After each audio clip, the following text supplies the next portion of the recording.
Queridos, Evangelho segundo escreveu Lucas, capítulo 2, versículo de número 1, diz-nos assim: naqueles dias foi publicado um decreto de César Augusto, convocando toda a população do império para recensear-se.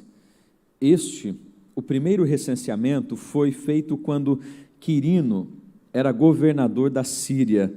Todos iam alistar-se, cada um à sua própria cidade. José também saiu da Galiléia, da cidade de Nazaré, e foi para a cidade de Judeia alistar-se com Maria, sua esposa, que estava grávida. E aconteceu que, estando eles ali, chegou o tempo dela ter a criança. Então, Maria deu à luz o seu filho primogênito, enfaixou o menino e o deixou numa manjedoura, porque não havia lugar para eles na hospedaria. Amém?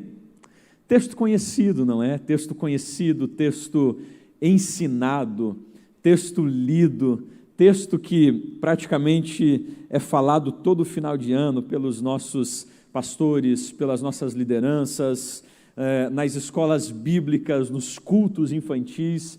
Nós normalmente, a partir do mês de dezembro, trabalhamos muito sobre essa temática, a temática do nascimento de Cristo, o que de fato é o verdadeiro Natal.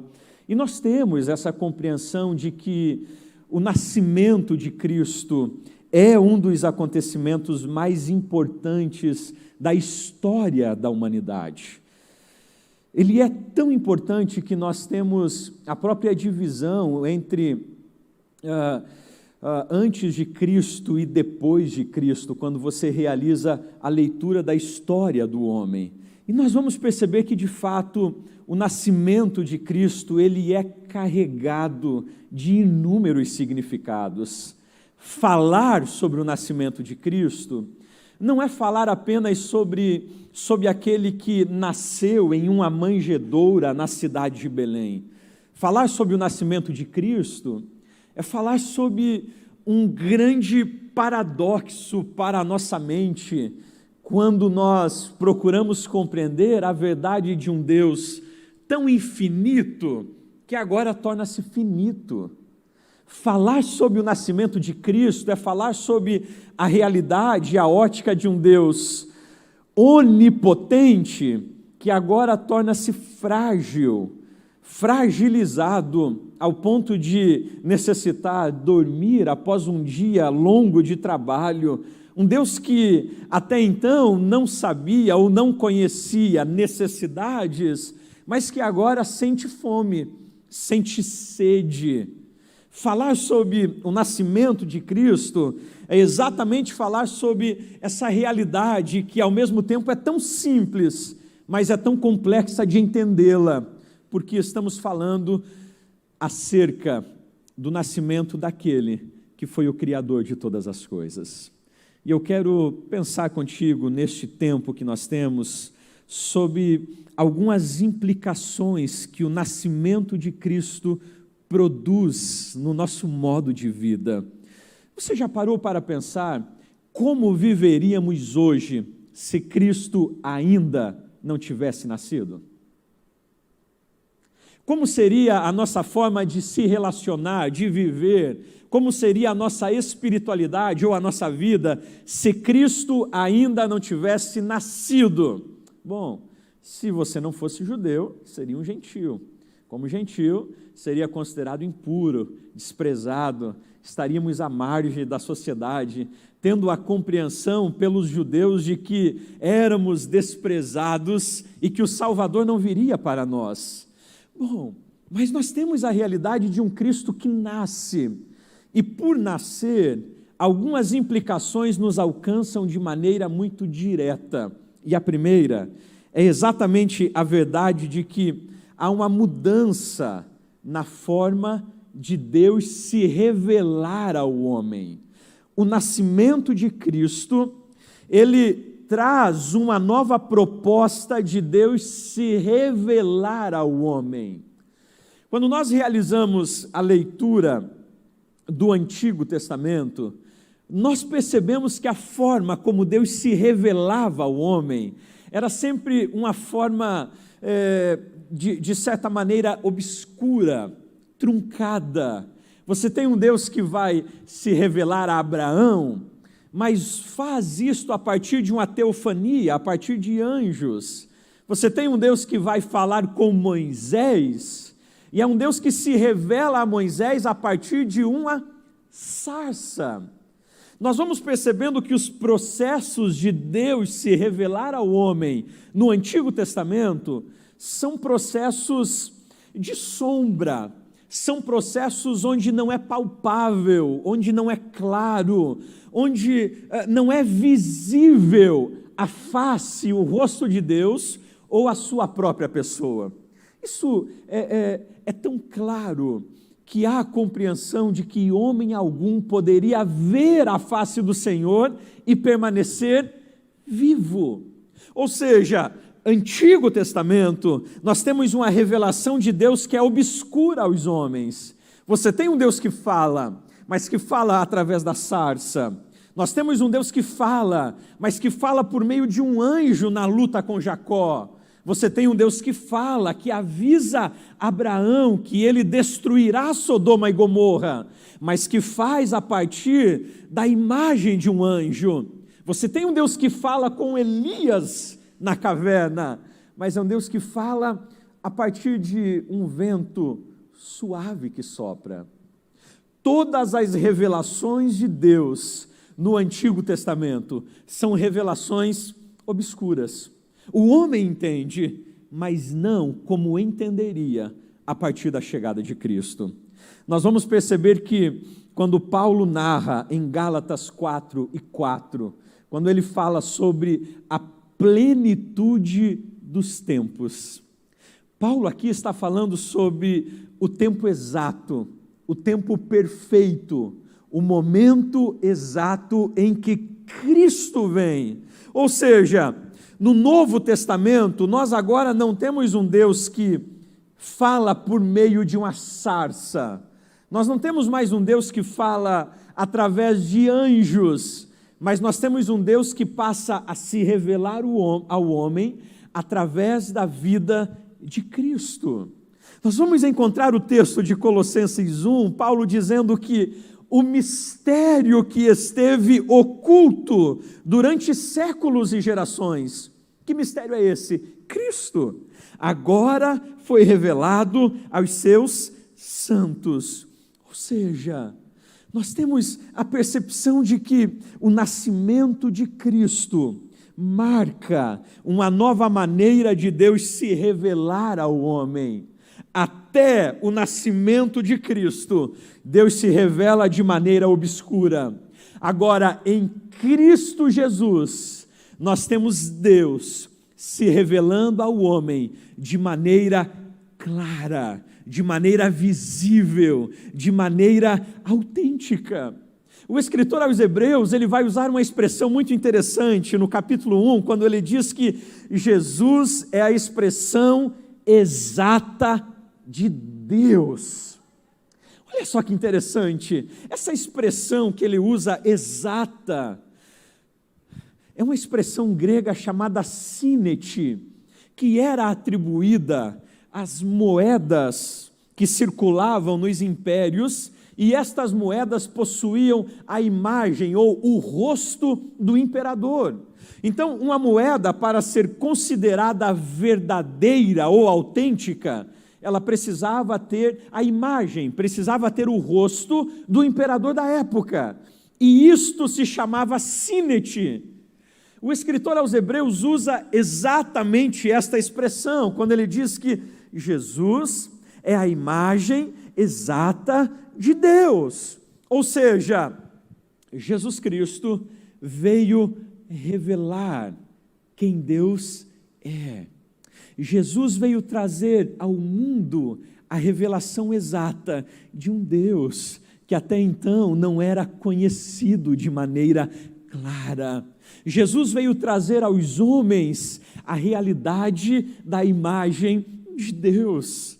nós encontramos os discípulos caminhando com Cristo, e em um determinado momento eles olham para o Mestre e perguntam: Senhor, mostra-nos o Pai. E Jesus olha para os discípulos e diz: olhem para mim e vocês verão o Pai. Olha só que incrível, Jesus Cristo é a revelação autêntica de Deus. Se desejamos saber quem Deus é, se desejamos conhecê-lo, se desejamos percebê-lo, basta olhar para Cristo, porque ao olhar para Cristo nós temos a figura exata de quem Deus é. O nascimento de Cristo traz esta primeira implicação, a verdade de que agora nós podemos se relacionar com Deus que tem uma face, com um Deus que tem um rosto. Se Deus é espírito, e se Deus não tem um corpo físico, agora em Cristo, nós encontramos a revelação exata de quem Deus é. Em Cristo, nós conseguimos perceber a face que até então era oculta, a face de Deus. Jesus Cristo veio trazer ao homem a revelação de quem Deus é. Agora, eu quero destacar o seguinte: o nascimento de Jesus, ele também veio expor a dureza do coração humano. O nascimento de Jesus veio expor, veio trazer à tona a dureza do coração do homem. Perceba o texto que nós lemos. Lucas narra a realidade de um José e Maria que são obrigados a deixarem a sua cidade na Galileia e irem para a Judéia, até a cidade de Belém, para se alistarem. Gente, nenhum homem em sã consciência vai fazer uma viagem com a esposa grávida, próxima de dar à luz. Você não faz isso. Por quê? Porque no último mês, nos últimos dias ou nas últimas semanas, esse nenê pode chegar, esse bebê pode nascer. Então é o período em que o papai e a mamãe organizam o berço, organizam a casa, organizam as coisas que precisam ser organizadas, porque a qualquer momento a criança nasce. A criança, ela não espera o melhor momento para nascer, não espera, gente. Quando resolve vir, ela vem. Agora, José e Maria são obrigados a saírem da sua casa e irem até Belém para o censo. Perceba o contexto. Era um processo de movimento. José e Maria não estavam realizando uma viagem individual, não. As pessoas estavam se movendo para as suas cidades de origem para realizar o censo. E é exatamente por isso que Belém estava lotada de pessoas, porque estas estavam nesta cidade para realizarem o censo. Não sei se você já precisou, no período da Oktoberfest aqui em Blumenau, fazer uma reserva de hotel. Nunca precise. Há 2 anos atrás, nós estávamos em um período de especialização do Novo Testamento, e um professor estava vindo de Curitiba, e era exatamente no mês da festa em Blumenau. O hotel que nós pagávamos mensalmente R$175, naquela semana nos pediu simplesmente 900 e alguma coisa. Disse, gente, não é só para ele dormir, a gente não quer para ele passar férias de 15 dias. Não, mas é exatamente esse valor. Mas é uma noite só, não, é exatamente isso. Por quê? Porque os hotéis estão cheios, e quando você tem uma alta procura, então logo o preço sobe. Perceba que o que está acontecendo aqui em Belém é exatamente esta realidade. Inúmeras pessoas, as pousadas, as pensões, os hotéis, o Airbnb da época estava lotado, não havia espaço mais para José e Maria. O texto nos diz que não sobrou para eles absolutamente nada. E, gente, vale lembrar que nós estamos falando de um período que não tinha um WhatsApp para você fazer um agendamento de hotel, não tinha um Airbnb para você entrar e reservar, não, é nesse dia que nós estaremos, não havia isso. Quem chega primeiro faz a reserva. Agora, em uma corrida, é muito difícil que a grávida chegue primeiro. Então, Maria e José são provavelmente os últimos a chegarem na cidade, e ao chegarem na cidade, não encontram um local para dormir. Agora, por que eu falo que Jesus, ou o nascimento de Cristo, é também o processo de expor a dureza do coração do homem? Pense comigo, você está jantando na sua casa. Você abre a porta, tem uma mulher grávida, com dores de parto. O que você faria? Você está viajando de carro e alguém está na estrada com dores de parto, prestes a dar à luz, uma grávida. A gente deixaria? Fecharíamos a porta? Não, aqui não tem lugar para você. Não, a gente não pode recebê-la.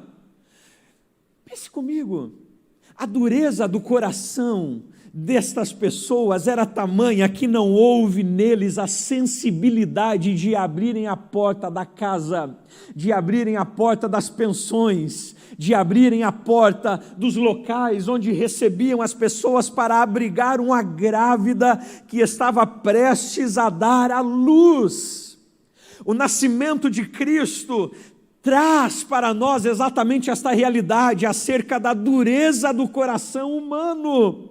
Queridos, infelizmente o coração do homem tem ganhado proporções inalcançáveis no entendimento de dureza. Quanto mais o tempo passa, parece-nos que o coração do homem vai se tornando mais duro, vai se tornando mais enrijecido. Nós vivemos um período em que as pessoas viajam e passam por acidentes, e você olha e normalmente a cena não é pessoas parando para auxiliar aqueles que estão acidentados, mas é as pessoas correndo aos seus telefones para fazerem o quê? Filmarem. Pessoas narrando, estou aqui na BR e tal, olha esse acidente que acabou de acontecer. Não há mais sensibilidade à dor daqueles que estão à nossa volta. E esta não é apenas uma insensibilidade dos que estão de fora. Nós estamos sendo treinados diariamente a viver dureza de corações e insensibilidade. Pense comigo, nós entramos no nosso carro, dirigimos pelas ruas da nossa cidade, temperatura altíssima, ar-condicionado ligado, vidro fechado, paramos em semáforos. E o que você encontra hoje? E eu sei do contexto de vulnerabilidade, eu sei de contextos sociais, eu entendo perfeitamente as problemáticas que estão ali nesse enredo, mas pense comigo, a gente tem a capacidade de parar em um semáforo e olhar crianças pequenas brincando com as suas mães e vindo de porta em porta nos carros, e a gente diz, eu não tenho. Nós conseguimos arrancar os nossos carros e ir para as nossas casas, e vir para o nosso templo, e participar das nossas reuniões, e voltar para os nossos lares, e deitar a nossa cabeça no travesseiro e dormir em paz, como que se ali na esquina nós tivéssemos visto apenas um brinquedo que está se movendo e nada mais. Sendo que são crianças que estão diante de nós sofrendo, com fome, algumas com sede. Eu sei que muitas estão sendo usadas, manipuladas pelos pais, mas são pessoas que estão sofrendo, e nós estamos vivendo um nível de insensibilidade. Os nossos filhos estão tendo muito dentro dos nossos carros, e aqueles que estão fora não têm nada. Exatamente essa semana, nós paramos no semáforo e eu e a Thaís fizemos um acerto. Não, nós vamos comprar algumas coisas e vamos, então cada vez que param, vamos lá para essas crianças. Pastor, está contribuindo com isso. Eu sei, gente, há uma situação que nós podemos sentar e discutir sobre horas, sobre a vulnerabilidade social, sobre essas dificuldades, enfim. Mas aí nós entregamos um pacote de pão e as crianças saíram correndo, aí o carro de trás, um carro assim, dos seus 100 mil para frente, baixa o vidro e eu vi que as crianças vieram correndo e a mulher chamando, e veio 2 crianças correndo e eu pensei, vai dar algo interessante. Essa mulher pega 2 maçãs assim e entrega para as crianças. As crianças pegam as 2 maçãs, uma para a outra, e sai. E tinha mais ou menos umas 5 a 6 crianças, aí vem as outras, ela faz, não tem. Insensibilidade dos nossos corações. A insensibilidade em olharmos para as catástrofes e não sermos mais atingidos por elas. Há 1 ou 2 semanas atrás, nós tivemos um noticiário da Bahia, das enchentes. Quantos ouviram? As enchentes, famílias perdendo casas, pessoas vivendo agora um nível de catástrofe extrema. Quantos de nós paramos para orar por estas pessoas? A insensibilidade tomando conta dos nossos corações. Domingo à noite, quantos estavam aqui na reunião, no nosso culto, domingo à noite? Domingo à noite, o pastor Gessé passou um vídeo falando sobre o projeto do 2 Suas Férias, que farão em uma cidade aqui no oeste, se eu não me engano. E o vídeo foi exatamente sobre a realidade de uma família, de uma mãe e, se eu não me engano, de 2 crianças, em uma casa que talvez nós não colocaríamos, e muitos não colocariam o seu pet para dormir ali. Mas está morando uma mulher e os seus 2 filhos. Uma casa que você fica assustado. E a gente olha para aquilo, e aquilo nos move, quando nós ouvimos o pastor aqui falando, o vídeo passando, isso nos comove. Mas eu cheguei na minha casa e estava pensando, isso nos comove tanto, que a gente sai da igreja e não faz um movimento de abençoar. E o Gessé levantou e disse, olha, nós precisamos de 30 mil no mínimo para levantar uma casa para essa família, nós já temos o terreno, precisamos desse dinheiro. E eu saí daqui, eu tenho condições de dar pelo menos 50, 100 reais, mas eu não fiz porque no meu coração a dureza, a insensibilidade com a dor humana. E é exatamente esta realidade que nós encontramos a partir do nascimento de Cristo. É uma Maria que está grávida, prestes a dar à luz, mas revela-se a dureza do coração de pessoas fechando a porta, dizendo, está grávida, está gemendo, está nas dores de parto, mas não há lugar para atendê-la em nossa casa. E a gente olha e diz, uau, olha só, que homens e mulheres insensíveis não abriram a porta das suas casas para Cristo. Eu não me impressiono, porque esta dureza está em nossos corações. A gente olha para aqueles que estão à nossa volta, para os desfavorecidos, para as tragédias da vida, e nós, o que fazemos? A vida continua. Estava essa semana que passou assistindo o filme Imperdoável, da Sandra Bullock, e uma das frases, quando o filho do xerife que havia sido morto pela irmã da Sandra de 5 anos, numa fatalidade, e ele questiona ela e diz o seguinte, os seus pais devem estar orgulhosos da sua profissão, e ela diz, os meus pais estão mortos. E ele diz, estão mortos, e como isso te afeta? E a frase dela é exatamente a seguinte, a vida continua. Eu não estou dizendo para que vivamos um luto eterno, mas o grande problema é que nos tornamos tão insensíveis à dor do próximo, que para a gente, a vida continua. Você soube que fulano tirou a vida? Sim. mas a vida continua. Você soube o que aconteceu com aquelas pessoas? Sim, mas a vida continua. Você está sabendo que aqueles acabaram de perder? Sim, mas a vida continua. Ou seja, as caoticidades que nos cercam não geram mais dor em nós, porque a nossa mentalidade hoje é a mentalidade da insensibilidade. Nos tornamos tão religiosos, nos revestimos tanto de uma capa de religiosidade tão grande que não há mais a sensibilidade para olhar aos que estão sofrendo e estender a mão. Não há mais em nós a capacidade de chorar de fato com os que choram, porque há insensibilidade em nossos corações. Talvez em muitas casas, neste final de ano, haverá festas, haverá músicas, haverá banquetes sob a mesa, haverá gargalhadas, haverá risos, mas não há sensibilidade quanto à dor do próximo. O nascimento de Jesus traz a realidade da insensibilidade, da dureza do coração humano.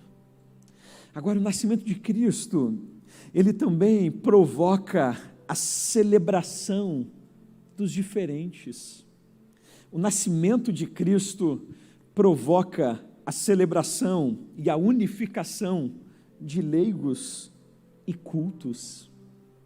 Você tem no nascimento de Cristo pastores que estão cuidando de ovelhas, homens simples, de uma profissão inclusive considerada impura pelos fariseus, que são guiados e vão até a estrebaria para adorá-lo. Agora, nós também encontramos alguns meses, ou talvez 2 anos após, magos vindo do Oriente para adorá-lo. Você tem 2 profissões que são contrárias, mas que agora estão em harmonia. Você tem pessoas de classe social diferente, mas que estão unidas a partir do nascimento de Cristo. Temos pastores de ovelhas, homens simples do campo, pessoas analfabetas, que não conhecem muito de ciência, de tecnologia, que não têm domínio de língua, de idioma, que estão prostrados aos pés, ou ao pé de Cristo, aos pés de Cristo, adorando. Mas do outro lado, você tem mestres, doutores, homens ricos, que são capazes de trazer presentes caríssimos, e que também estão aos pés de Cristo, prostrados em adoração. O nascimento de Cristo provocou essa possibilidade da unificação das classes. O nascimento de Cristo traz-nos essa realidade da união de gregos, gentios, escravos, livres, mulheres, homens. O que Paulo vai dizer é que em Cristo não há mais judeu, não há grego, não há escravo, nem liberto, nem homem, nem mulher, porque todos são um em Cristo. Isso é incrível, porque quando nós chegamos a esta casa, a este ambiente, nós temos esta compreensão que é um ambiente que acolhe todos, independente da sua classe. Nós temos em um ambiente como esse, mestres, advogados, psicólogos, médicos, pessoas ricas, que estão aqui debaixo da cruz de Cristo. Mas nós encontramos também trabalhadores, pessoas que se mantêm com o salário mínimo mensal, homens do trabalho braçal, pessoas semi-analfabetos, alguns analfabetos, que também estão aqui dividindo do mesmo pão, celebrando as mesmas músicas, ouvindo as mesmas mensagens, unidos pelo mesmo Cristo, porque o nascimento de Cristo gera em nós a possibilidade da unificação dos diferentes, e é isso, gente, que traz para a igreja de Cristo,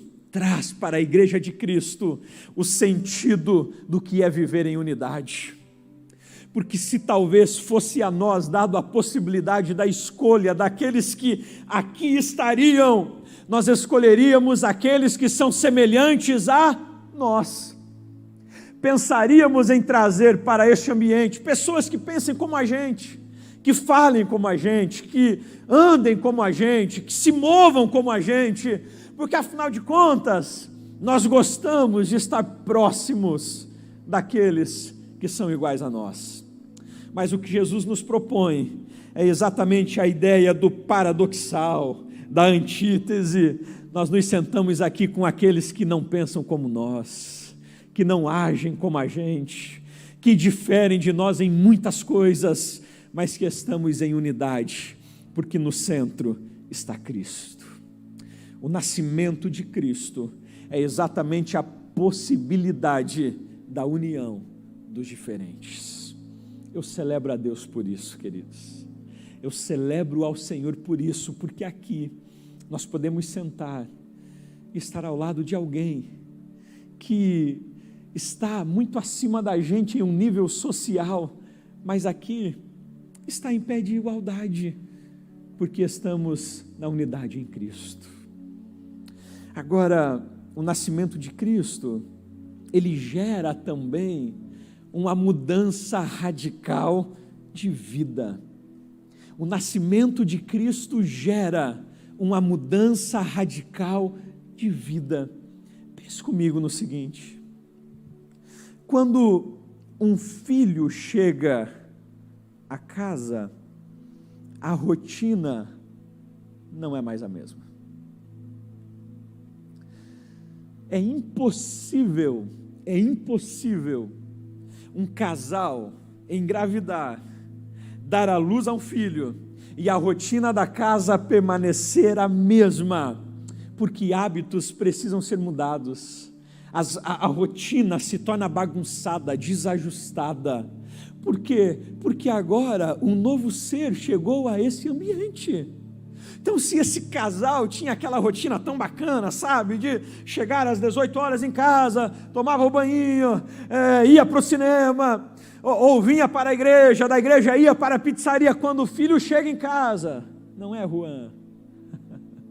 A rotina muda, as propostas mudam, porque agora você não pensa mais apenas no outro, mas naquele que chegou ao ambiente e precisa de um cuidado total.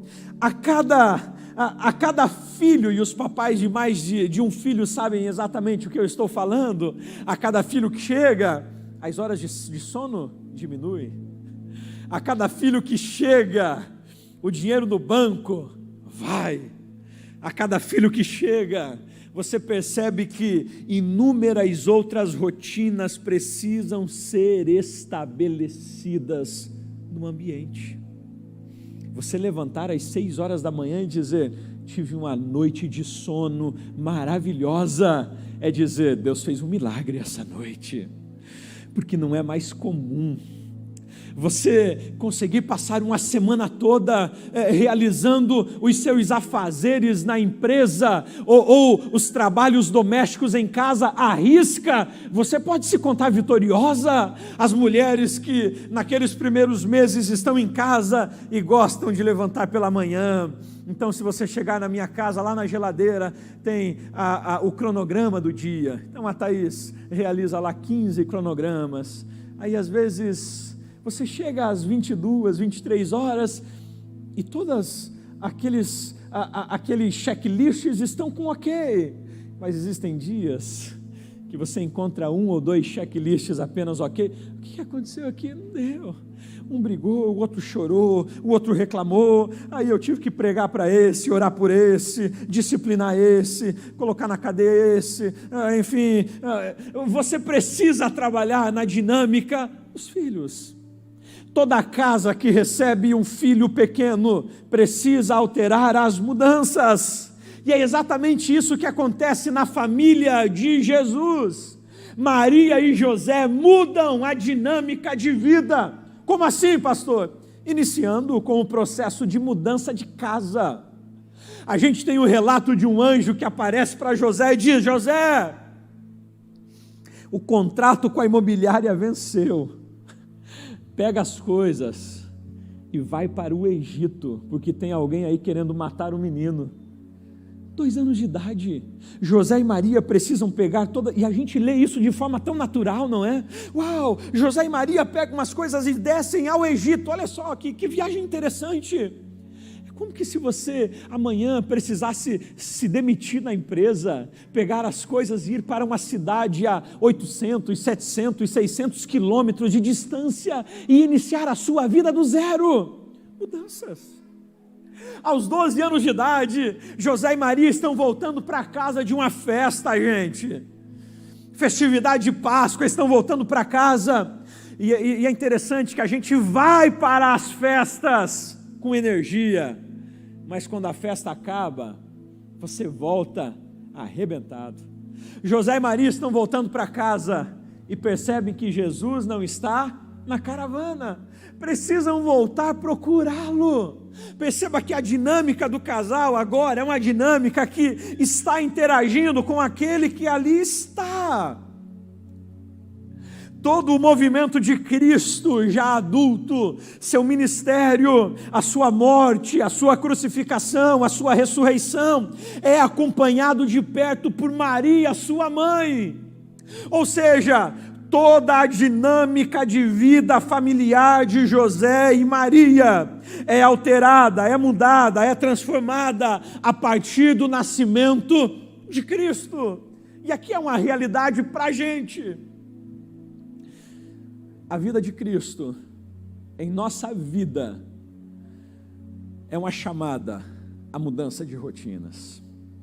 É impossível nós mantemos a nossa rotina de casa, a nossa rotina de vida, a nossa rotina de família, a partir do momento que Cristo nasceu em nosso lar, em nossa vida, em nossa família, em nossa casa, porque a partir de agora nós precisamos nos relacionar com este que está morando conosco. Green, ele disse em uma das suas ministrações, um cantor que viveu pouco tempo, mas no tempo que viveu fez coisas extraordinárias para o Senhor, e ele disse o seguinte: muitos cristãos têm a ideia de que Cristo é um prisioneiro e a igreja é um presídio, onde eles vêm uma vez por semana para fazer a visita ao preso chamado Cristo. E então, após esta visita dominical, ou de terça, ou de quinta, eles dizem: Cristo, e aí, tudo bem contigo? Estão te cuidando bem aqui? Estão tratando bem de você? Estão te dando comida, te dando água? Está tudo ok? Semana que vem eu retorno. E voltam para as suas casas e a rotina continua a mesma. São cristãos que levantam pela manhã e deitam à noite e não esboçaram uma única palavra a Cristo. Cristo não faz parte das suas rotinas. É impossível você ter uma criança em casa e não se movimentar com ela durante o dia. É impossível. Eu estou no escritório de casa trabalhando e de repente bate a porta. É um filho abrindo, dizendo: papai, preciso de alguma coisa. Não, fecha a porta. Você passa mais um período, de repente vem outro pela janela. Ô papai, tudo bem? Tudo bem, filhão? Vai lá. Você não tem como passar um dia da sua vida sem se relacionar com o filho que está dentro da sua casa. Ou seja, se de fato Cristo habita em nós, se de fato Cristo habita em nossas vidas, habita em nossa casa, habita em nossos relacionamentos, nós precisamos então viver uma dinâmica de vida diária com Ele, de relacionamento com Ele, de fala com Ele, de comunhão com Ele, de sentar à mesa com Ele, porque precisamos compreender que esse Cristo não é um mito, esse Cristo não é um ser criado e pensado, não. Esse Cristo é uma pessoa, e como pessoa habita em nós, habita em nossa casa, e precisamos viver uma vida de relacionamento diário com Ele. Você já recebeu visita esse ano na sua casa? Já recebeu? Quem não recebeu vai receber. A sogra, o sogro vai receber esse ano. Você não passa o dia sem dialogar com esta pessoa, a menos que você queira que ele vá embora, a menos que você esteja transmitindo a mensagem: ei, já deu, os 3 dias já foram suficientes. Caso contrário, você levanta pela manhã: bom dia, dormiu bem? Foi ok à noite? Tudo certo? O que vocês gostam de café da manhã? Ovo mexido? Banana frita? Como é que é? Vamos lá, almoço, o que vocês preferem no almoço? Café da tarde? Janta? Ou seja, processo de relacionamento. O nascimento de Cristo é uma proposta para que as nossas agendas não sejam mais as mesmas. Eu te convido a se colocar de pé nessa noite.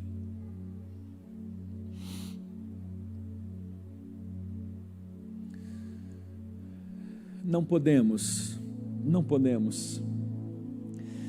caminhar e viver a nossa vida de forma religiosa. Não podemos acreditar que o fato de vir a esta casa é um fato que nos garante relacionamento com Cristo. Não. O nascimento de Cristo e a vida de Cristo é um convite para se assentar à mesa com Ele. Percebe que em todo o Antigo Testamento você não encontra um homem sentando-se à mesa e se relacionando com Deus. Agora, no nascimento de Cristo, você tem a possibilidade de se assentar com Ele e dialogar com Ele. Nós encontramos um Cristo chamando pecadores para comerem com Ele. O que Jesus nos ensina é que a sua proposta é que eu e você não tenhamos esta ideia de que relacionar-se com Ele é estar aqui apenas. Não, queridos. Relacionar-se com Ele é ter a consciência de que onde eu estou, Ele está comigo. Sabe?